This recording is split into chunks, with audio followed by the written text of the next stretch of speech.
If you've clicked on this video, you've likely at least heard of Clairobscur Expedition 33.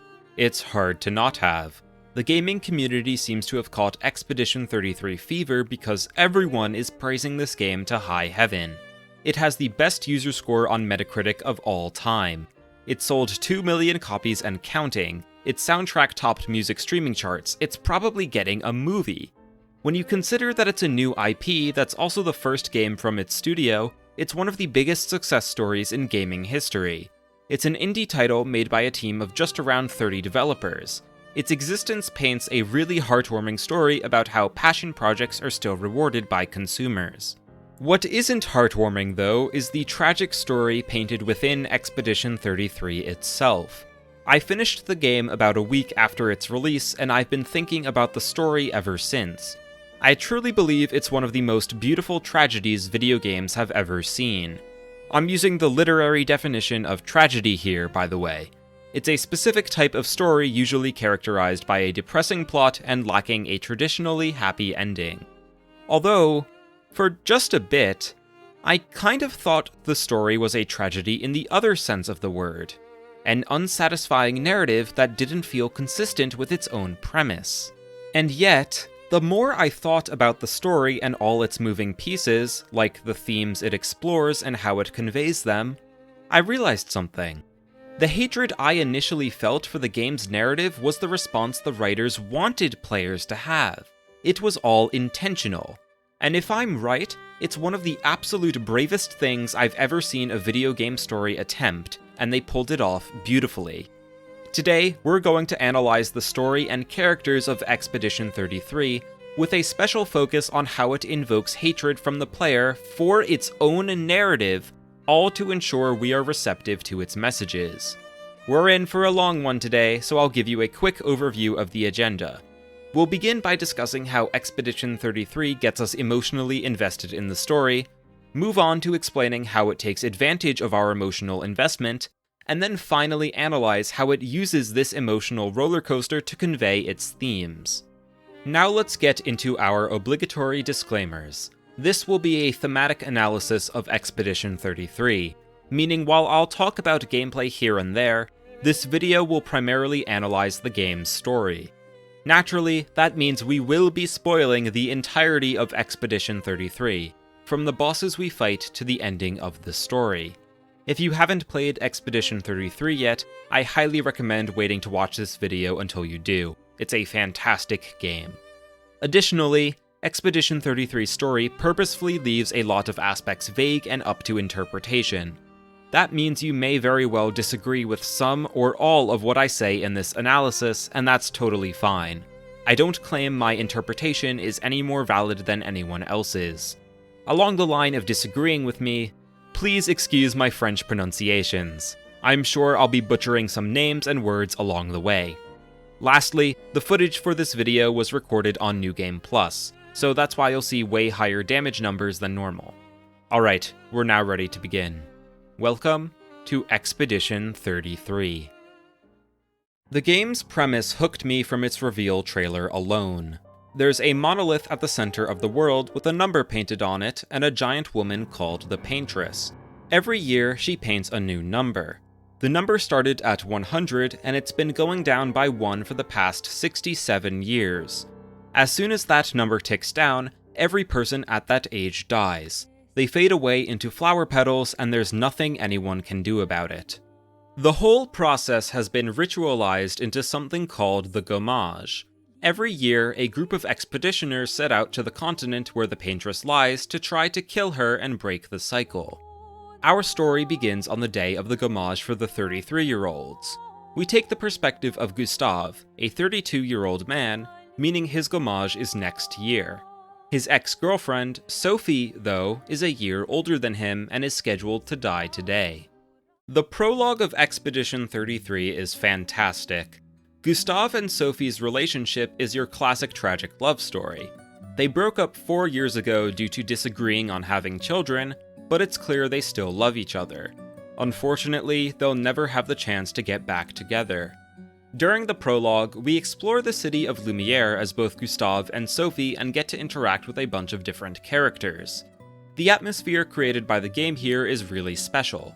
There's a lot of funny dialogue and character interactions to find as you explore, but there's a melancholic feeling hanging over everything all the while. It's difficult to pull something like this off, especially at the very beginning of the game when we're still being introduced to all the characters, but that just speaks to Expedition 33's excellent character writing. Gustave, for instance, is made to be incredibly likable. He's charismatic with his witty jokes and humility, and we can also see how genuinely caring he is for others. The first other character we meet is Maelle, a foster teenager taken in by Gustave. They have a close relationship that's blurring the lines of brother-sister and parent-child that's sweet to see. We also meet Gustave's apprentices, who Gustave is preparing for future expeditions. They all clearly look up to him, and Gustave loves them too. We don't learn directly as much about Sophie, but most of the NPC interactions we have at the festival are actually from Sophie's perspective. This demonstrates her meaningful presence in Lumiere's community. She knows just about everyone, and even those she doesn't know end up fans of hers after meeting her. Prologues often do a lot for world building and tone setting for the rest of the story, which is certainly true for Expedition 33's. That being said, all of that is just secondary fluff compared to what this prologue is actually meant to do here. Its purpose in the game's narrative is to get us, the player, emotionally invested in the story and characters. It hits just about every emotional hook there is to do so. Sophie is a character we really like, but we have to sit there and watch her fade away. This saddens us on its own, but we probably feel even worse for Gustave. We're placed into his shoes of helplessly watching Sophie be taken away from him, but we haven't walked a mile in them like he has. We want to avenge Sophie for Gustave's sake, if nothing else. We also want to ensure Gustave's apprentices have a chance to grow up. They're just kids, but if nothing changes, they'll barely live 20 years. I don't know what could be more motivating than avenging a loved one's death and protecting children. By the end of the prologue, I, at least, vehemently hated the Paintress and was fully invested in the expedition. While the expedition's ultimate goal is to end the cycle of the Gamage by killing the Paintress, they're also pretty realistic about it. None of the previous expeditions were successful. In fact, only one of them ever had any survivors. Each expedition was a death mission, and the expeditioners knew it beforehand. Their goal shifted from killing the Paintress outright to making progress in the journey to the Paintress easier for future expeditions. Their mottos are, "For those who come after," and "When one falls, we continue." Death and failure aren't just accepted by the expeditions, they are expected. Gustave has never lost hope, though. He's a genius inventor that designed the Lumina converter, which is what we actually use in-game to power up our party. He also has a sick artificial arm that can store electricity and launch it back at enemies. So, Gustave and the rest of Expedition 33 are hopeful, but the rest of the population is not.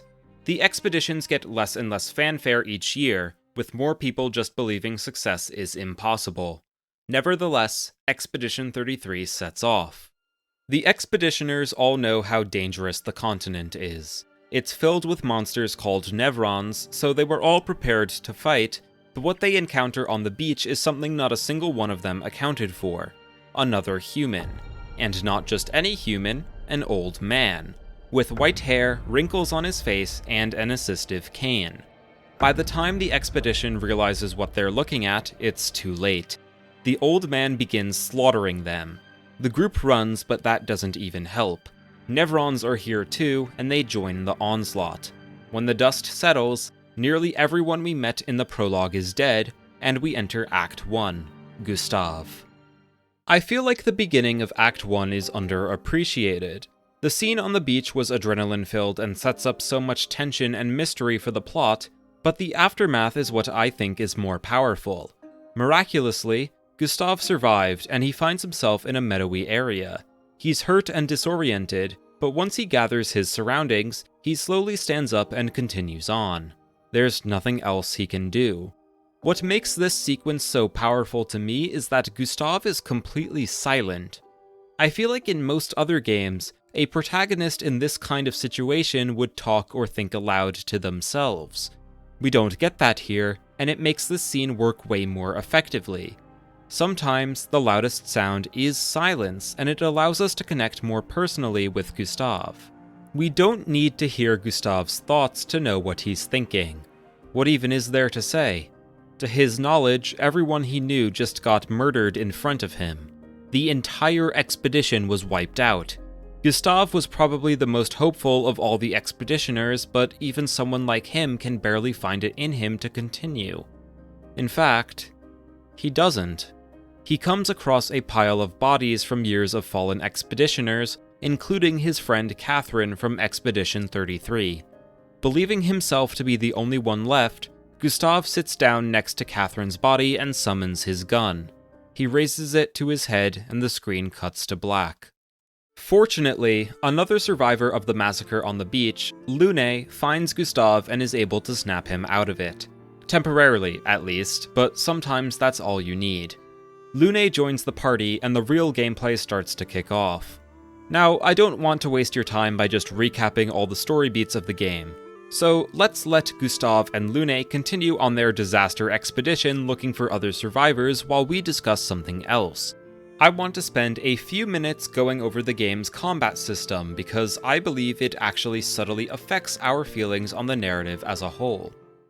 Expedition 33 is a turn-based RPG that clearly draws inspiration from games that came before, but it manages to combine a lot of different mechanics to create something new.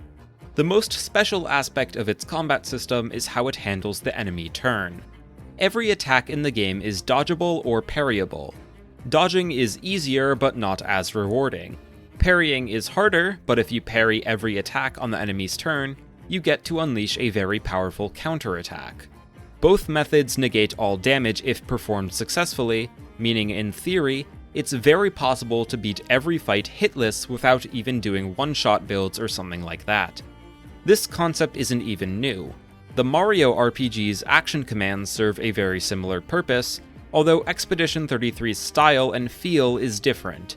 Enemy design and the parry timing is more reminiscent of Souls-likes, particularly Sekiro.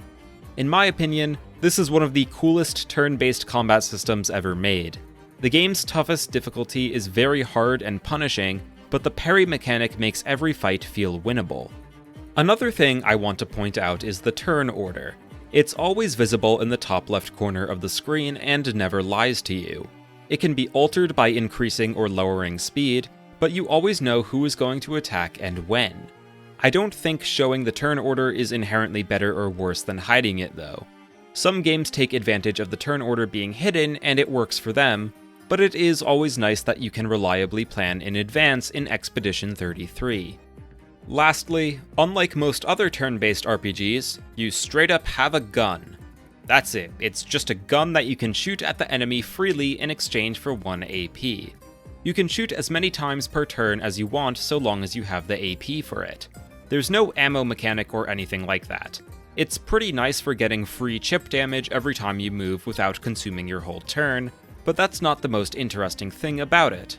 What I find interesting about the gun is the fact that you have to aim it. Let's consider one of the few other games I can think of where a mechanic like this exists, Persona 5. Well, it's the only other game I can think of. Anyway, gunshots automatically hit your target in Persona 5, which I think is pretty reasonable. Persona 5 is not meant to be a mechanically challenging game. Its gameplay focus is on strategy. Expedition 33, though, does have a light mechanical emphasis with its parry system, so the aiming of the gun is a more natural inclusion. While aiming your shots isn't difficult, what it does is contribute to the aspect of Expedition 33 I've been secretly building up to in this entire section. Expedition 33's gameplay is designed in such a way that it makes it feel like us, the player, is always in control of the situation. We always know who is going to attack and when. We always can negate enemy damage if we dodge or parry at the right time. There's barely any random effects outside of our control too. This is the literal control we have over combat, but what really ties it together is the fact that we aim our gun.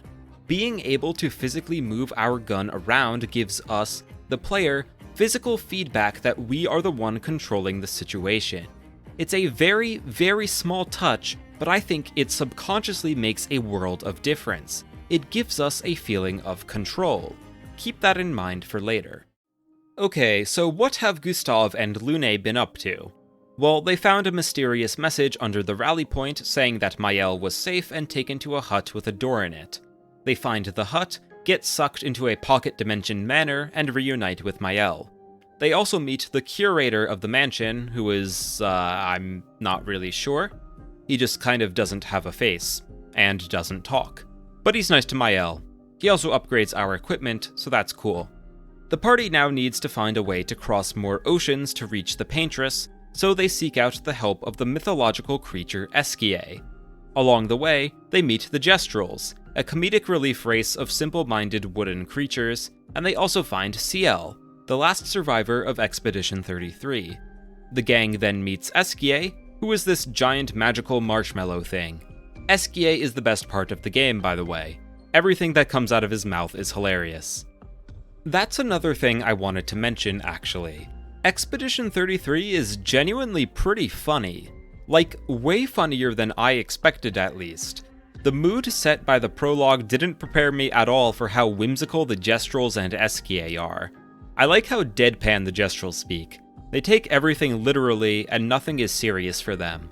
The party also has pretty funny banter, and I enjoy seeing them interact together, particularly Gustave and Maelle. There's not much more to say about it. The game just made me smile pretty often. The amount of good humor almost makes you forget what happened on the beach. Things are finally kind of coming back around and feel hopeful. While our party is certainly a bunch of underdogs, 4 is a whole lot better than 1, and we've made friends with the Gestrels and Esquier. The gameplay is opening up a lot too. At this point, we're beginning to unlock some later skills for our party members and finding more powerful equipment, which means our builds are coming online. That gives us a lot more control over what kind of party composition we want, and we're encouraged to explore different synergies that the party members have together. Combine this with the large amount of control the combat system itself bestows us with all its parrying and aiming mechanics, and it now feels like we're fully playing the game ourselves. Sure, there's still a lot we don't know. Who's the old man? Who is this masked girl Maelle keeps seeing in her nightmares? Why is Maelle experiencing these at all, actually? Why does the paintress keep painting? What even is the curator? But who cares right now? I'm sure all will be revealed eventually. Gustave, Lune, Maelle, and Ciel are a tight-knit, lovable quartet. If we're already a fan of JRPGs, then we know the power of friendship is way stronger than any force of evil. It almost feels like we're in the driver's seat. Our plucky group of underdogs has taken control of the story again. So, when Esquier asks us to go get his lost rock, Flory, from the Stone Wave Cliffs, so we can use it to help him swim, we don't think anything special about it. At the end of the dungeon, we fight against a giant Nevron called the Lamp Master. It's a pretty cool fight, and I like the boss theme a lot. It's very ethereal sounding, which matches the vibe leading up to and during the fight itself. It's not guarding Esquier's rock or anything, we just get attacked by it. After we kill it, we find Flory, give it to Esquier, and now he's willing to let us ride on his back across the ocean. Lune and Ciel hop on, but Gustave and Maelle hang back for a bit so everything can really sink in. They're finally about to go challenge the Paintress.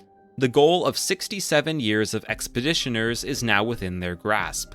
As a celebration, Maelle suggests that Gustave throws one more rock for old time's sake. He occasionally vents by throwing rocks at the Paintress, even though he knows the rocks will never reach her. He does this at the beginning of the prologue too. Gustave agrees, and then... What even is there to say? Gustave is shot. Maelle is trapped. If the old man could effortlessly slaughter the entirety of Expedition 33, what chance do Gustave and Maelle have here now? Earlier in the game, Gustave made Maelle promise that if she ever saw the old man again, she would run. But she can't. She tries to tell Gustave to uphold his end of the promise too, but he doesn't. If there's one consistently shown character trait about Gustave, it's that, despite what he says, he cares more about the people he loves than his promises. He lost hope when he thought the whole expedition died. He ignored protocol to go search for Maelle instead of waiting at the rally point. His only true goal is protecting the people he cares about. All he can think of now is protecting Maelle with everything he has left. So he challenges the old man, but nothing works. The old man isn't even flinching to Gustave's attacks. His health bar doesn't even move.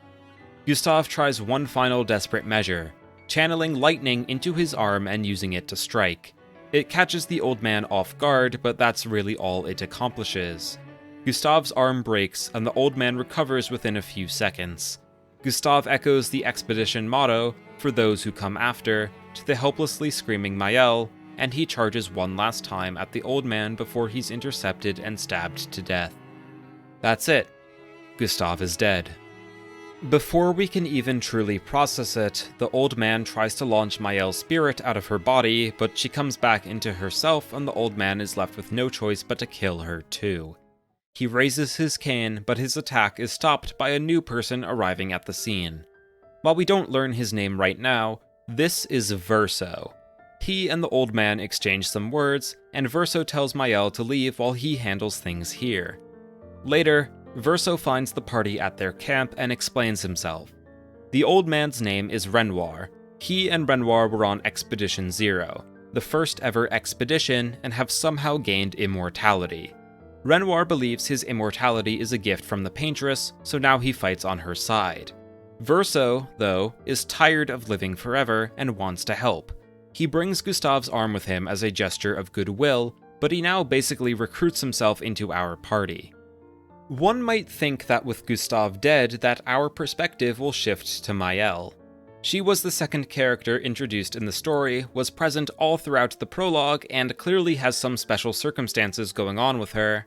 But no, we now play as Verso. This random new guy we have no attachment to is replacing Gustave. I mean replacing in a gameplay sense too. Verso takes all of Gustave's weapons and upgrades, and he shares some of Gustave's unique skills. He even kind of looks like Gustave, but not quite. It's unsettling. We begin Act 2, Verso, and this very moment is when I started hating the story. I felt robbed. Who the hell is this guy pretending to be the main character? Gustave was who I cared about. I felt for him when Sophie gommaged. I saw him at his lowest moment in the meadows when he nearly took his own life. I saw how genuinely caring he is for others. I wanted him to have a happy ending. His story was far from over, his death didn't feel deserved.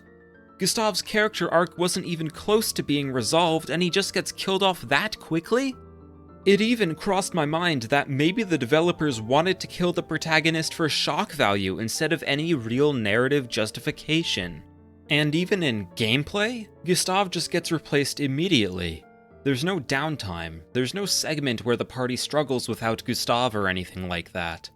As soon as gameplay resumes after Gustave's death, we play as Verso. To make things even worse, Verso isn't even likable. The best word to describe him is dodgy. I, at least, didn't trust him at all when he was first introduced. Whenever the party members ask him questions about what's really going on in the world or what he's done in his life, he's evasive and tries to distract them with humor. Despite us now playing as him, we never get to hear his genuine thoughts either. All we have to work with are his non-answers to the rest of the party. He at least saved Maelle and does try to cheer her up a little bit, but that's just basic courtesy. If he were manipulating the party to get them to accomplish his agenda, this is exactly how he would act. Man, I sure hope he isn't doing that. That would be pretty messed up. So, yeah, Gustave was a fake-out protagonist, and I hated it. I really did. All the control established in Act 1 that we discussed earlier was wiped out in an instant. I unknowingly had built up a version of the story in my head with our group of underdogs beating the odds against the Paintress. When that reality was shattered in a way that didn't feel earned, my emotional investment transformed into hatred. I hated Gustave's death so much that I didn't believe it was true. I was convinced that Gustave was going to come back in some form. The game was still early on, so I expected there to be an Act 3. My theory was that at the end of Act 2, Verso will have a heel turn. Maybe he's not necessarily evil, but I knew for sure he had his own plans that may not have lined up with the expedition's. At this point, Gustave would heroically reappear as a new powered-up form and take back his rightful place as the protagonist from Verso. But I'll save you the heartache now. That never happens. Gustave is actually dead. Verso is the protagonist for the rest of the game. I was just in denial. There's a noticeable void in the party's dynamics without Gustave, and it just made me depressed. It wasn't until we entered the monolith that I realized Gustave wasn't coming back, but I'm getting ahead of ourselves a bit. Expedition 33's story takes a shift in Act 2. I don't just mean because of Verso replacing Gustave, but also the direction its story goes and the themes it explores. The most prominent one is obvious, at least. The game spells it out plainly multiple times. The cycle of grief is extremely, extremely dangerous. You've probably heard of the 5 stages of grief before, but I have to bring it up anyway. Just in case you haven't, they go something like this. It begins with denial. We can't believe that a tragedy just happened. Then we move to anger. How could it possibly have happened? Who let this occur? Who is to blame? We then reach bargaining. Maybe there's a way to fix things. Maybe there's a glimmer of hope if only we can figure out the terms. Next is depression.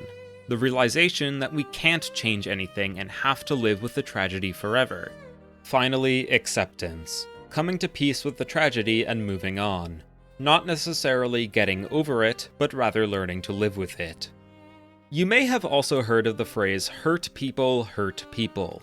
Trust me when I say we'll be talking about this concept way more later on, but let's focus on the 5 stages of grief for now.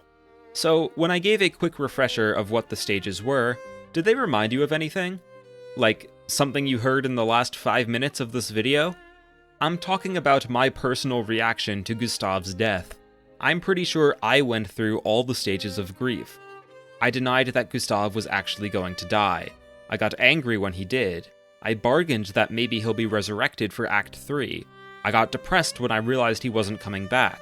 And I finally accepted it when I realized that this is the exact response the developers wanted the players to have. To properly explore grief as a concept, Expedition 33 places us, the player, within the cycle of grief. Gustave is written to be extremely likable, and that was on purpose. Gustave was always going to die. Verso was always going to take over. We needed someone that could get us emotionally invested in the story in a way that Verso couldn't do on his own. Once that investment is established, it's ripped away from us when we least expect it. All that buildup of control in Act 1 was intentional to make us feel comfortable. Death doesn't care how we're feeling. It comes whenever it wants and takes whoever it wants, regardless of how important they are. It's a bit cliché, but it's true, and they wanted to get that across with Gustave's death. Verso is written to be untrustworthy, so we never forget how genuine Gustave was, and we become unnerved by how quickly the story continues without him. The player is given a voice through Maelle during the Forgotten Battlefield. She calls out Lune and Ciel for seemingly moving on immediately, which is what it felt like the game was doing at first. This inclusion gives me confidence for the game's self-awareness and that Verso is intended to feel like an unwelcome outsider. Our grieving for Gustave is even reinforced through gameplay. The final party count is 5 members, and you can field 3 initially while having 2 on the reserve team. This uneven divide is proof of the void left behind by Gustave. Even the UI for the menus kind of feels like there's room for another character. We're meant to feel like the party is incomplete without him. This storytelling method unfortunately comes with the side effect of us hating it, but the developers wanted us to do that. Temporarily, at least. It's part of the anger stage of grief. I felt it, and I know I can't be alone on this. At this point in the story, we don't understand the narrative's true goals, particularly its focus on grief, so we get angry at how the characters we love are treated. I really can't applaud the story writers enough for coming up with this idea and actually pulling it off. It's incredibly dangerous. After all, if you make your player hate your game's story, they might just stop playing. Luckily, Expedition 33's gameplay is so good that it's hard to drop, but it's still a risk nonetheless. Taking this risk has let Expedition 33 guarantee that we are receptive to its overall message on grief. Not everyone who plays the game will have gone through a long period of grief in their lives, or it may have been years for others since their last major grieving. We are forced to grieve for Gustave though, and we can relate the emotions we feel about Gustave's death to what Expedition 33 teaches us. We don't really need to talk about most of the specifics that happen in the plot from here on out. I had to go through the prologue and Act 1 kind of systematically because I wanted to show how Expedition 33 sets itself up to be hated. We're now going to mostly shift to discussing characters, their motivations, themes, and of course, the endings. I'll begin by talking a bit about the lore revelations we discover throughout Act 2 and their thematic implications, but otherwise we're going to be jumping around out of order from here on. In Act 2, the story slowly reveals itself to actually be about a singular family, the Dessendres. The father, Renoir, the mother, Aline, and their 3 children, Clea, Verso, and Alicia. Their presence in the story is foreshadowed from the very beginning of the game, so it's not like it comes out of nowhere, but it's still jarring to learn that the world the game takes place in isn't real. These family members are both the creators of this world and its destroyers. And honestly, I'm not sure which is crueler. To put it bluntly, the Dessendres are godlike beings. In-game, they're referred to as painters that have the ability to paint entire worlds full of life. Let me be clear that it's not like the game's story is just a dream or anything like that. The events happening in the canvas are real. They just happen to be occurring in a different plane of existence. The world the game takes place in was created by Verso specifically, and it's the only canvas he ever painted. This isn't the same Verso that we play as, though. The Verso, Renoir, and Alicia that we meet in-game are painted copies of their real-life counterparts. They were created by the paintress, who was actually the real-world Aline. She did this because she's gone mad with grief and, from the Dessendres' perspective, is living a delusional life in a fantasy world. The real Verso died in a fire not too long ago. She recreated Verso and the rest of her family while also making them immortal so she could live with them forever. She painted every other human in Verso's canvas so she can feel like they're a normal family living in a normal world again. Not only is this dangerous for Aline mentally, it's also dangerous physically. Entering a canvas is costly for the painters, and she will eventually die if she stays inside it for too long. The real Renoir understands that Aline is self-destructing, so he entered the canvas too and has essentially been fighting an invisible war with her for the whole game. He's the one who actually causes the gommage. Aline's painted number was meant to be a warning for the oldest creations that she could save. Renoir has sympathy for the lives of the people inside the canvas, but he puts his family first and foremost. He believes erasing Verso's canvas is the only way for his family to move on and heal. Maelle is actually the real-world Alicia, who is heavily scarred and disfigured. The real Verso gave his life shielding Alicia from the fire, and Aline blames Alicia for Verso's death. That's why the painted Alicia still has burn scars. The real Alicia entered the canvas to help her father, but Aline painted over Alicia and recreated her as Maelle. She's essentially lived a double life, 16 years in the real world and 16 years in the painted world. Maelle being a real human is what caused all her special circumstances throughout the game. The hope, then, is that Maelle's unique perspective might be what's needed to find a peaceful resolution to the conflict inside the canvas. The people inside the canvas and the real-world Dessendres are fundamentally at odds with each other in their current state. The people of the canvas want to exist. The Dessendres want to heal from their grief over Verso's death, and his canvas is preventing them from moving on. Which side are we, the player, encouraged to take? Well, right now, we don't have much reason to care for the Dessendres at all. I want to make it crystal clear that this is not an ordinary family of humans. They are the gods of the canvas world. The canvas people didn't ask to be created. They have nothing to do with the Dessendres family drama, but they're caught in the middle. Do gods not have any obligations to their creations after they're made? Is it really okay for gods to pull the plug on a world just to better their own lives? When I was playing through the game, my answer to these questions was emphatically no. The Dessendre's grief has turned them into horrible, selfish people. It's horrific what Renoir and Clea have been doing to systematically erase Aline's painted humans. It's arguably even worse that Aline created them in the first place. To her, they were more or less dolls for her to play with instead of being with her real family. But she didn't make dolls. She made real, living people, and they deserve to live just like anyone else. That being said, these moral dilemmas hinge on believing that the canvas people are sentient. I've seen some people say they lost investment in the canvas world as soon as it was revealed to not be the real one. To this, I would counter with, remember the beginning of the game?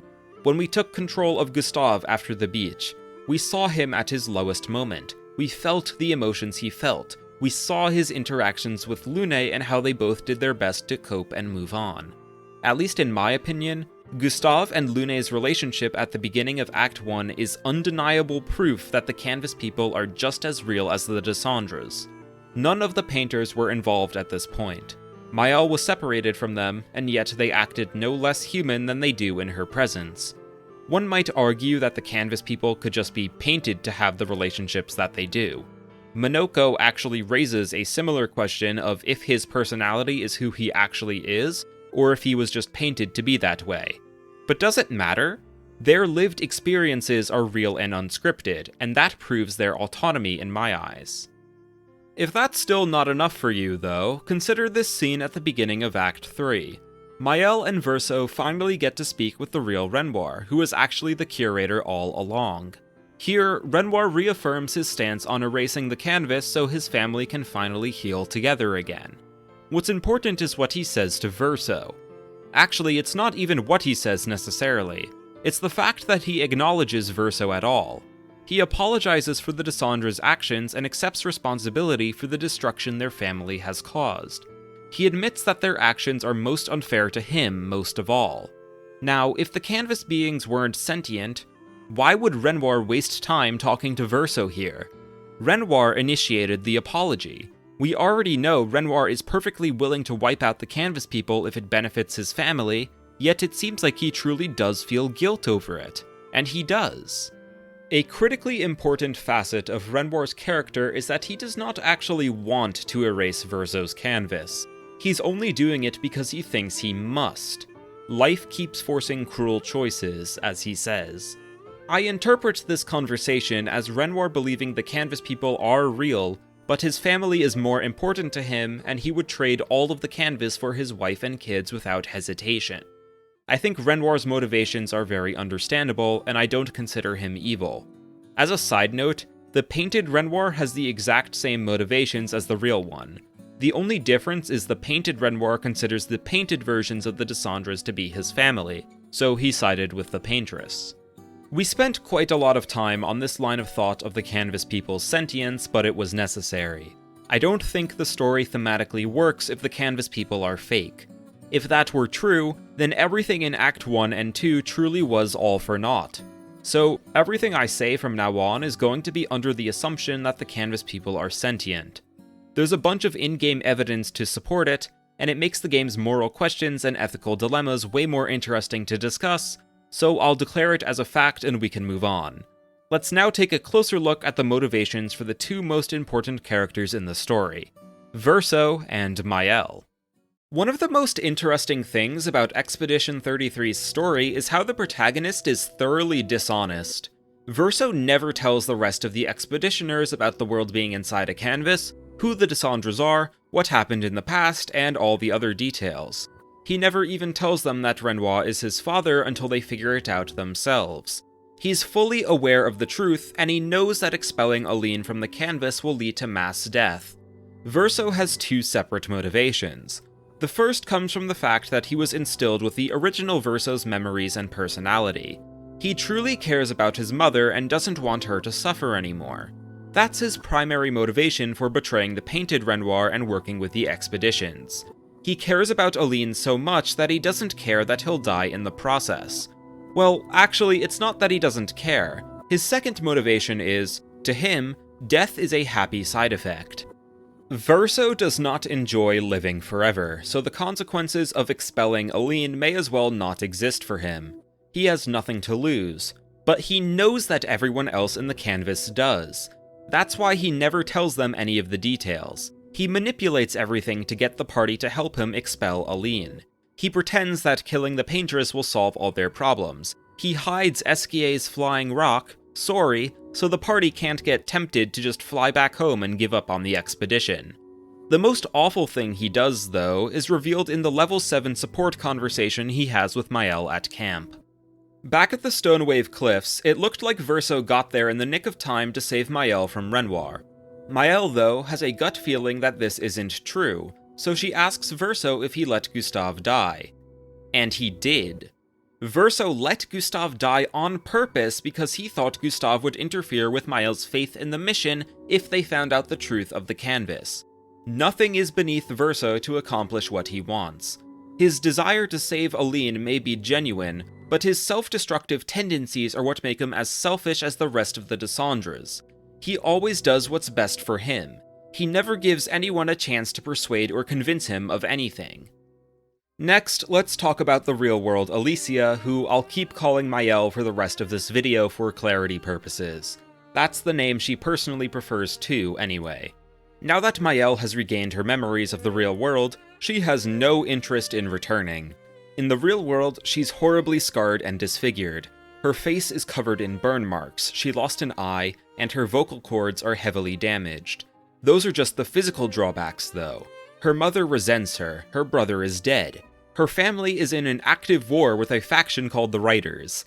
On the other hand, the painted canvas is essentially a paradise. Her physical wounds are healed, she has a newfound family, and, in theory, once she gathers her strength back as a painter, she could recreate everyone who died. Death simply wouldn't be the same thing it once was. That being said, Maelle wouldn't be able to stay in the canvas forever. If she tried, she'd end up just like her mother. But why would she ever want to leave? There's no motivation for her to do so. As soon as she leaves the canvas, she risks Renoir immediately destroying it in the real world. The only reason he can't do that already is because Maelle is still in there. Likewise, if Renoir doesn't immediately destroy the canvas when Maelle leaves, then he risks her relapsing and losing her again. Neither of them trust the other. Although, if she continues to hide away in this new reality, how will she ever heal? She herself is just as grief-stricken over the real Verso's death as her whole family. If she hides away in the canvas forever, then her family may as well have lost both her and Verso in the fire. While she doesn't owe her family her presence necessarily, it seems unlikely that Maelle would ever be able to fully process everything that happened to her while she's riddled with escapism. These are the two sides of the moral dilemma that the game presents us, and they are destined to collide after our final confrontation with the real Renoir. It's built up as a triumphant return to Lumiere to kick Renoir out, but you know what I find interesting? Verso never explicitly agrees with Maelle's goals in Act 3. He's basically silent in every cutscene, with Maelle taking a lot of the attention, but the camera often pans to him so we can see his reactions. In my playthrough, I picked up that Verso probably agreed with Renoir. He even tries to convince Maelle that she should just go back to the real world a couple of times, but he doesn't press the issue that much. He's still helping Maelle, but it kind of felt like he was just waiting for an opportunity to do something. It crossed my mind that maybe Verso would actually betray us one more time and side with Renoir in the final battle, but after beating the game, I realized Verso would never actually do that. One of the most important elements for understanding Verso's character is the fact that Verso doesn't want Renoir to erase the canvas either. That's why he remains on our side in Act 3. It's not that Verso doesn't want to erase the canvas in general, though. That's still true, and his motivations haven't changed. He doesn't want Aline, and Maelle for that matter, to suffer, and he also wants to die. What he also doesn't want, though, is for Renoir to be the one to erase the canvas. If Renoir erases it, then he must live with the guilt and grief of destroying the last tie the Dessendres have to the real Verso. I'll reiterate that Renoir doesn't want to erase the canvas. He's only doing it out of what he believes to be necessity. Under that logic, if Verso were the one who destroyed the canvas, then Renoir wouldn't have to take on that burden. His willingness to shoulder the horrors of others is a consistently shown character trait of Verso. The real Verso sacrificed himself for Alicia. The painted Verso has a skill called Burden, where he takes on the party's negative status effects. If he were just given an opportunity to carry Renoir's burden, then Verso would take it. Despite my suspicion of Verso, I was pretty confident that the game was building up to a happy ending. After Act 3 opens up and you can begin the final battle whenever you want, I took my time exploring and doing side content because I thought I had a pretty good idea of how the story ended already. I wasn't in a rush to see it through because I thought I had it all figured out. I fully expected us to expel Renoir from the canvas and bring everyone from Lumiere back. I wasn't sure if it was possible for Gustave to come back, but I thought there was a chance. My understanding of the game's story up to this point made me believe that our ultimate clash was going to be over the canvas people's right to exist. Since we care about the canvas world so much, and Renoir is our final enemy, it makes perfect sense for the conclusion of the story to be that the canvas people deserve to exist as well. It can be simultaneously true that the Dessendres shouldn't be messing around in the canvas so much. They need to heal, and they should be doing it together, but destroying the canvas isn't the way. Expelling Renoir and moving on would make the game end with a nice message about found family, the responsibility of gods to their creations, and learning how to overcome grief. So when I finally beat the game, made the final ending choice, and rolled credits, you can imagine how much I hated it. I was wrong. I completely misunderstood the story's intentions, and I got upset. I was left with such a horrible taste in my mouth that I thought I got a bad ending and had missed something. I immediately reloaded my save to check out the other ending, and I hated that one too. It took me quite a while to grieve the ending I dreamed of, the ending where everyone could win, where we could reach a happy compromise. Verso's canvas would get to keep existing, and the Dessendres would leave it alone, heal together, and then they could come back to visit. Remember what I said at the beginning of the video though? Expedition 33's story is a literary tragedy. I just didn't recognize it at the time.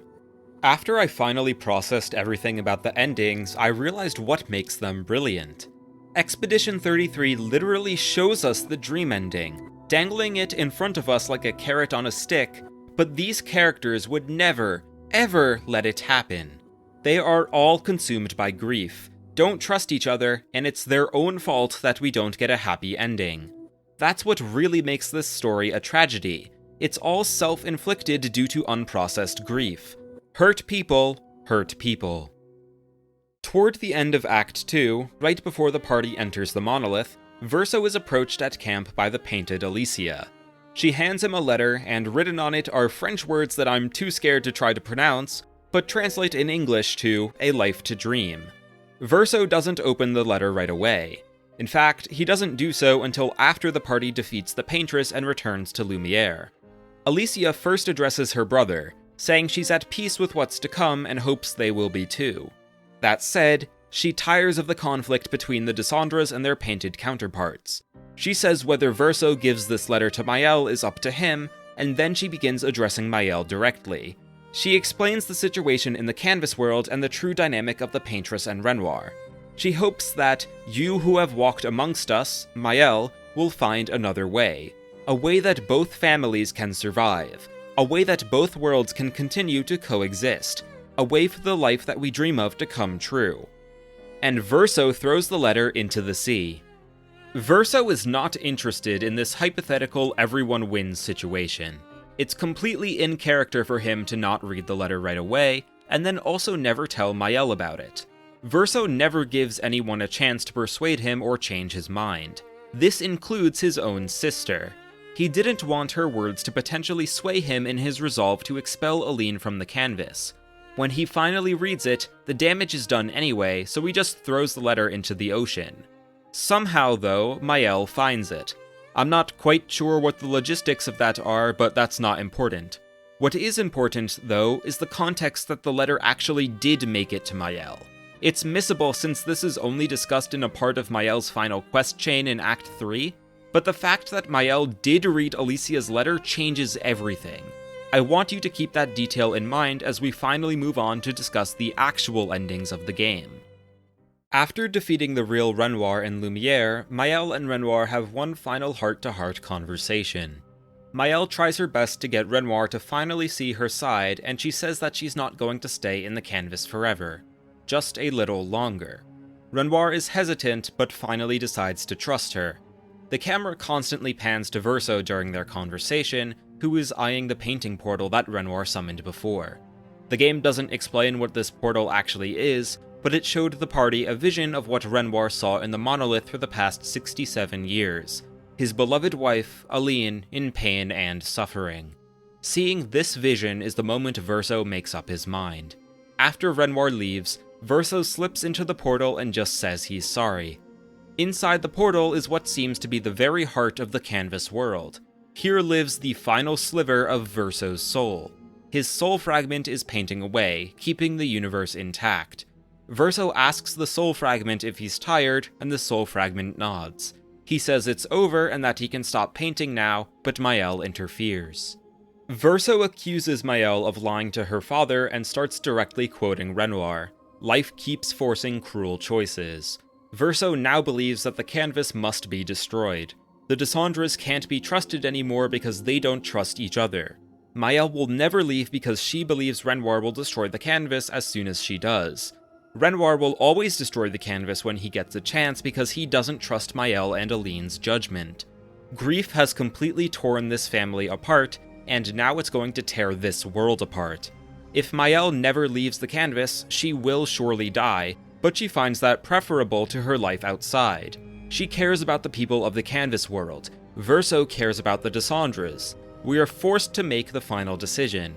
Do we take Maelle's side or Verso's?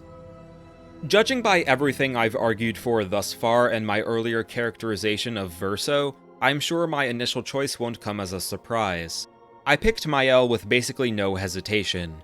I maintain that the canvas people are just as real as the Dessendres, and I weighed all of their lives over Maelle's. Even if it kills her, it will at least make her happy, and everyone else gets to live. Regardless of who you choose, Maelle and Verso have the same conversation in the final battle. I want to draw attention to one specific line of dialogue that Verso says here. We're all hypocrites, doing the same thing to each other. And you know what? For once in his life, Verso is telling the truth. Verso and Maelle are both hypocrites. Verso was pained to see his sister be gommaged by Maelle, and even got angry at Maelle for never giving him an opportunity to say goodbye or to try to change her mind. It's blatantly hypocritical considering Verso never gives that same chance to anyone else. Maelle is also a hypocrite, though. Remember, Maelle read Alicia's letter. Verso tossed it because he wasn't interested in following it, and now Maelle is demonstrating that she isn't interested in following it either. She wants to stay in the canvas world forever. She's not trying to find a way that can make everyone happy, despite her unique lived experience in both worlds. She only cares about the canvas people now. It's unfair to Renoir, Aline, Clea, and even herself. That's a deal breaker for Verso, but don't forget Verso is selfishly motivated here too. He wants to die, and he might have a piece of the soul fragment in him as well. Both of them are selfish. Both of them believe they are fully in the right.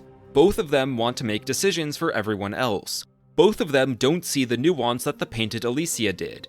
They see it in black and white, light and dark, clair and obscur.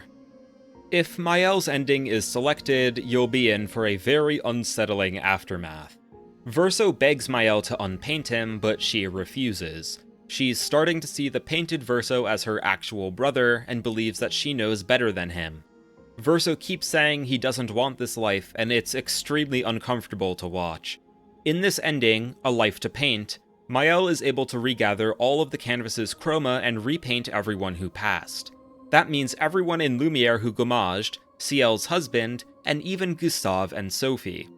Everyone is gathering at the Opera House for a performance, and once they're all seated, the cutscene goes grayscale.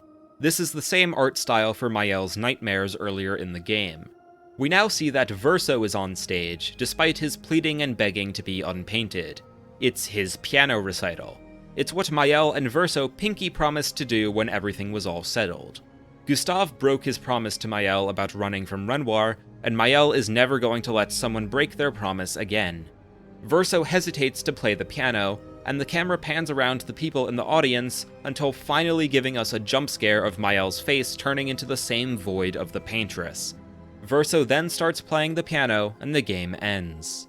It's hard to enjoy all our favorite characters living in peace again when we were just forced to watch Verso beg for his own death. There's almost a sort of uncanny valley feeling happening here. Everything looks wonderful on the surface, but deep down, we know this is only happening because Maelle is deteriorating just like her mother did. More sinister than that, though, is the thought that Maelle might have stripped away Verso's agency. Why would Verso ever willingly play the piano after everything that happened? He even visibly hesitates, so maybe Maelle gave him a little nudge to start playing. She could be using everyone in the canvas to satisfy her own delusion of a perfect life. She's not just harming herself like her mother, she is becoming what her mother was. This interpretation is completely valid, and it's what I initially thought too, but I want to offer a slightly more favorable outlook. The main justification is that one line at the beginning: if you could grow old, would you find a reason to smile? The Verso we see in the opera house looks older to me than he did before. It's kind of hard to tell because of the lack of color, but it seems like his hair is now totally grey instead of just having grey streaks. I actually mistook him for Renoir at first. Consider this perspective. Perhaps Maelle tried to reach a compromise, where Verso wouldn't be unpainted, but would be allowed to age and eventually die. It's very well possible she's controlling Verso's actions due to the scene's sinister tone, but this actually isn't an established ability for the painters. It's possible to paint over somebody, but it's not known if you can control them like a puppet when they otherwise have autonomy. I don't think Verso was explicitly compelled to play the piano here. It is possible that Maelle rewrote his personality when she repainted him, though, which is a whole other ethical can of worms. I interpret Verso's hesitation as him seeing Maelle's face for what it actually is: a void. It's very in character for the Verso we know to be unable to enjoy his favorite activities when he's acutely aware of his family's suffering. Of course, none of this is confirmed, and I doubt it ever will be. How we feel about Maelle's ending is pretty much entirely dependent on our personal assumptions of the world's mechanics. Are the canvas people sentient? Can painters control their paintings? How long will Maelle live in the canvas? There's all these questions and more that we could never hope to definitively answer.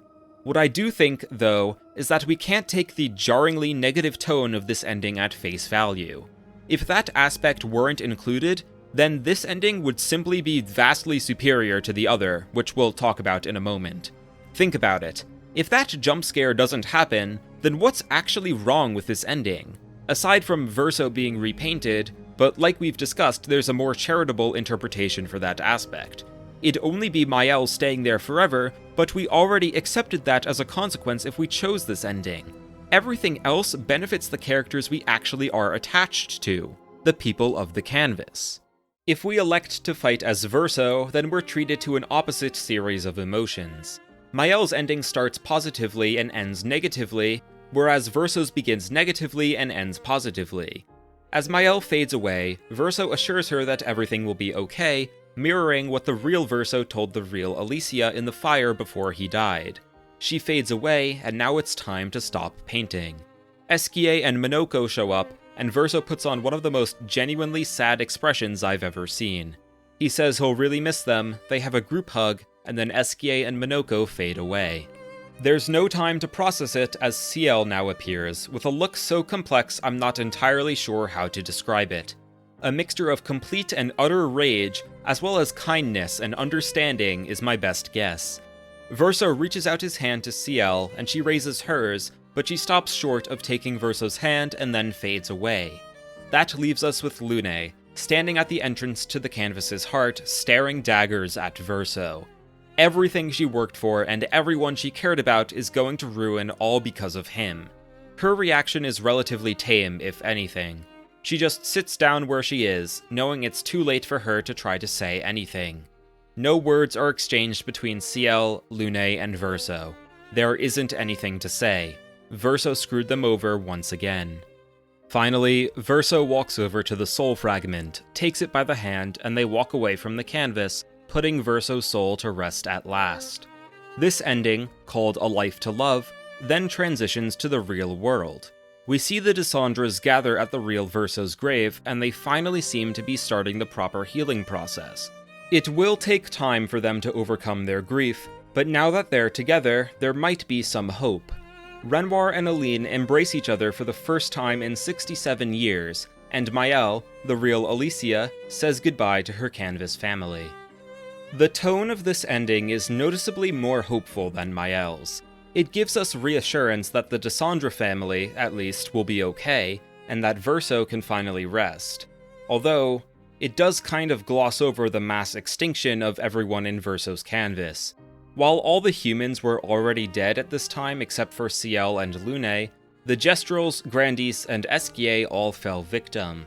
If you disagree with me that the canvas people are sentient, then this ending has pretty much all you can ask for.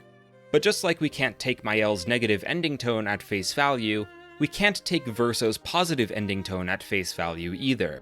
Think about it. If we don't have the bright color scheme and more uplifting music here, then I would wager that more people would consider this ending worse than Maelle's. All the characters that we actually care about are now dead and gone except for Maelle. The Dessendres can heal together, but notice how Maelle is left on her own. Renoir and Aline are only embracing each other. Clea leaves early. Maelle is left clutching her Esquier plush. The final shot is Maelle all by herself, with both her biological family and found family leaving her, when grieving is a process not meant to be tackled alone.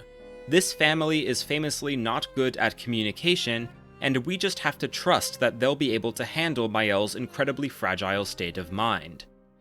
I don't believe either ending is fully good or bad. There's a ton of nuance here, and I think that's the point of the game's title, clairobscur, light and dark.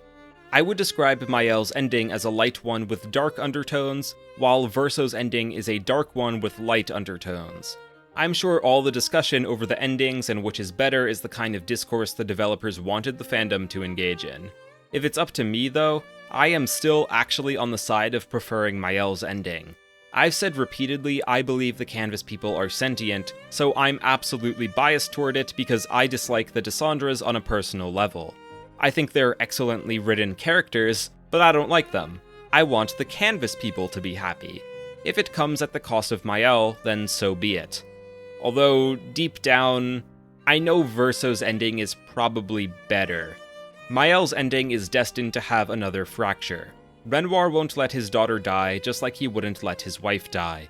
The cycle will probably eventually begin anew, so their happiness won't last forever, and the gommage will return. If that's true, then maybe pulling the plug on the world was a mercy after all. Now that we've finished discussing the two endings of the game, as well as the hypothetical third that never came to be, we can finally uncover the true messages of Expedition 33. The game definitely has multiple themes it explores, but I want to focus on those that revolve around processing grief and the dangers of its cycle. I don't think it's a coincidence that the apocalyptic event in the canvas world that started the gommage is called the Fracture. While it literally tore apart the world, tearing relationships apart is exactly what grief does. The cycle of grief is so dangerous that, if left unchecked, not only families can crumble, but entire worlds can too. Obviously, in real life, it's not like the universe would end if someone's grief is left untreated. I'm speaking in a figurative sense here. Grief can absolutely fracture someone's personal world. Their mental state affects their physical health and their interpersonal relationships, which in turn have massive implications on the rest of their life. Their living situation, their financial situation, their job, their hobbies. All of it gets dragged down negatively, and that inevitably leads to more grief and more suffering. This is the cycle. That's not a particularly mind-blowing message, though. It's absolutely important, and I'm glad the game represents grief so powerfully, but it's nothing novel, so let's dig a little deeper. It's easy to state how dangerous grief is, but what are we meant to do to alleviate the suffering it brings? Well, Expedition 33 does teach us what we're meant to do, albeit its characters don't practice what it preaches. The answer is found in the third ending that never was, A Life to Dream. The ending where a compromise is reached, where the canvas world continues to exist, but the Dessendres only visit it and don't lose themselves inside of it. This is a metaphor for real-life escapism, although it literally is an escape for the Dessendres from their world. From their world's perspective, Living inside a canvas is essentially hiding inside of a comfortable fantasy rather than dealing with life's problems head-on. However, nothing is wrong with visiting a canvas. Clea and Verso played inside the canvas with Esquier and Francois all the time when they were kids. It can be a perfectly healthy escape, though we have to keep in mind that the painters literally wither away if they stay in a canvas for so long, which shows that if we try to stay in our own form of escape forever, then our problems just get worse. The answer to processing grief is not to fully delve into escapism, although the answer isn't to not practice it either. Art is an extraordinarily powerful tool. I'm using the word tool there because I don't know what else to call it, but it's more than that. Art gives us the chance to experience and express emotions like nothing else. Art allows us to understand new parts of ourselves and come to terms with aspects of our lives. That's the whole point of stories having morals and themes and messages. I'm sure there's been a book, a movie, a video game, or something else that you've experienced that came at just the right time in your life. It certainly happened to me a few times before, at least. Expedition 33 preaches the power of art by representing it as creating entire, living, breathing universes. That's another reason why I believe so strongly that the canvas people are sentient. The more emphasis placed on the canvas world, the more powerful art itself appears. I don't think it's a coincidence that the worlds are painted. Painting is an evocative term that makes us think of art.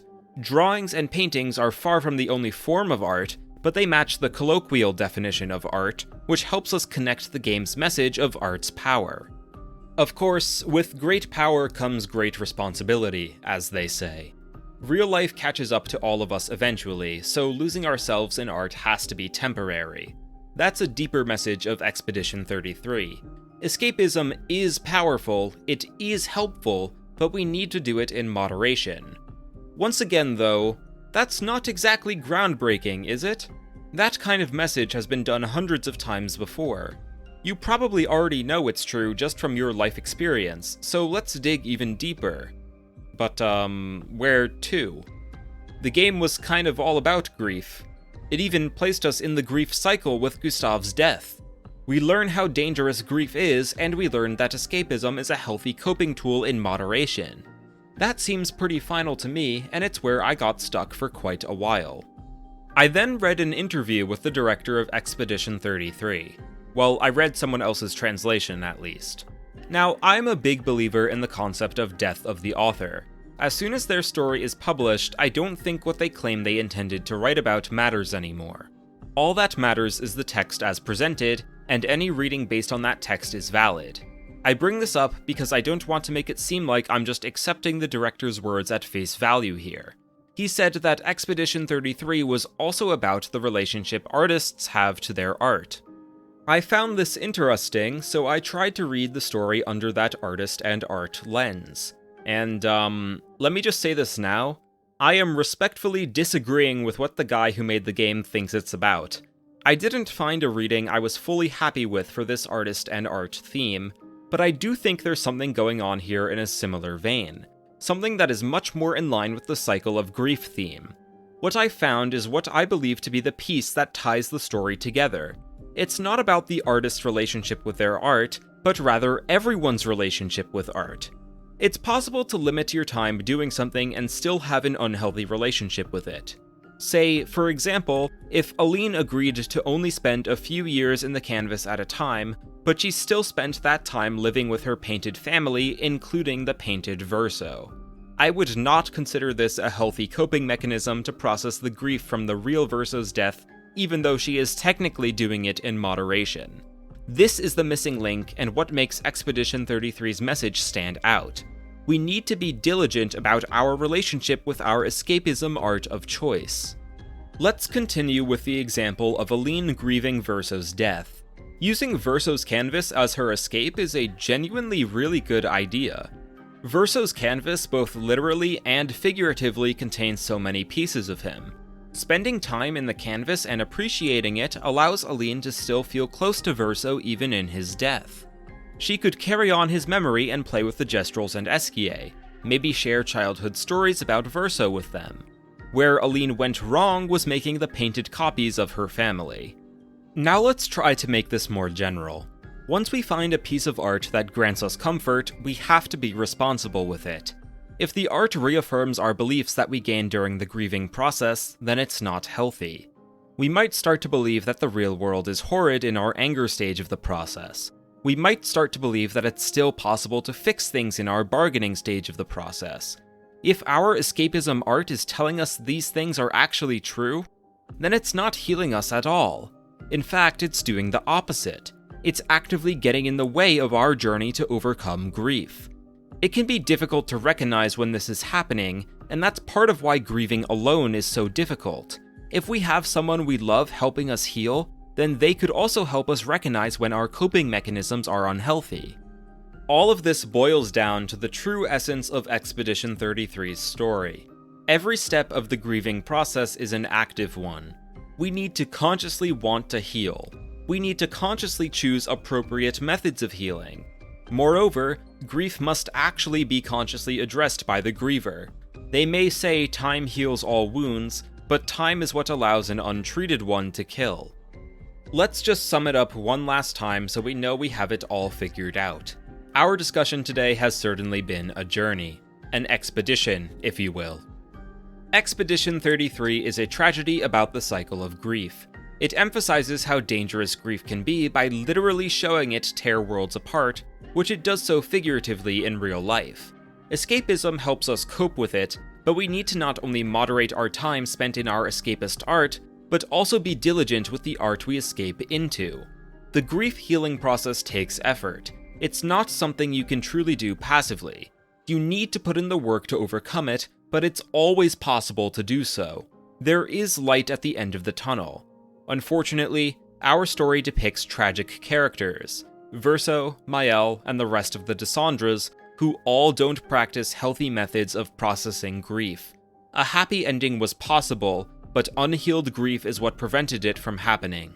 Hurt people hurt people. Finally, we can't forget Gustave and his role in the narrative. While he dies relatively early in the game, the emotional investment we had in him is the secret ingredient to making Expedition 33's story work. We love Gustave and we hate what happens to him. We grieve for him, and our grieving is what the game wanted us to do. We had to be actively grieving for the story's emotional beats to hit as hard as they do. They took a massive risk of getting us to temporarily hate the game's story, but it paid off. Expedition 33 is an absolute masterpiece in more ways than one, and I am so glad to have been able to talk about it with you. We have now finally reached the end. Thank you so much for watching. If you enjoyed the video, please do be sure to leave a like and subscribe so I can make more videos like these. I'd also love to read your own interpretations on the game's story, so consider leaving a comment with them too. Before we truly end, though, there are a couple of things I wanted to mention that didn't quite fit anywhere in the script. First of all, I noticed the game uses rocks in two interesting ways. The game opens up with Gustave throwing rocks at the paintress, despite knowing they'll never reach her, and rocks are what we give to Esquier to unlock his travel abilities and reach the paintress. This combination makes me think the rocks are symbolic of the expeditioners. They were all sent on hopeless death missions, but it is true that each one made the road just a little easier for the next one. The dead expeditioners we see in the game are even turned into what look like stone bodies. Plus, shortly after Gustave dies, Esquier says, "Losing a rock is better than never having a rock." I don't know what the thematic explanation for this could be, but I thought it was interesting. Second, my favorite boss fight in the game is Painted Renoir at the top of the monolith. It's really fun mechanically, it's challenging but fair, and I especially like the phase transition with the dark creature. It also has an amazing aesthetic and an even better soundtrack. I really enjoy the Painted Renoir as an antagonist in general. His Cain sound effect triggers a legitimate fear response from me now. That was such a good decision to include. Finally, I wanted to say hello and introduce myself again. My name is Scribble, and I make video essays on great games. I do both story analyses like this one and full game retrospectives. My last video on Final Fantasy VII blew up way beyond my wildest expectations. At the time I uploaded it, I had 57 subscribers. At the time I'm posting this video, we're at just about 1,000. I'm incredibly grateful, and I hope I can keep making interesting videos for you. I'd like to get to know my audience now, so let me know in the comments what games you're interested in or would like to see me cover. I have a stockpile of games I have ideas to make videos for, like maybe these ones that I'm showing on screen right now, but your input will help me decide which games I should focus on. Alright, that's it for real. Thank you once again for watching, and see you next time.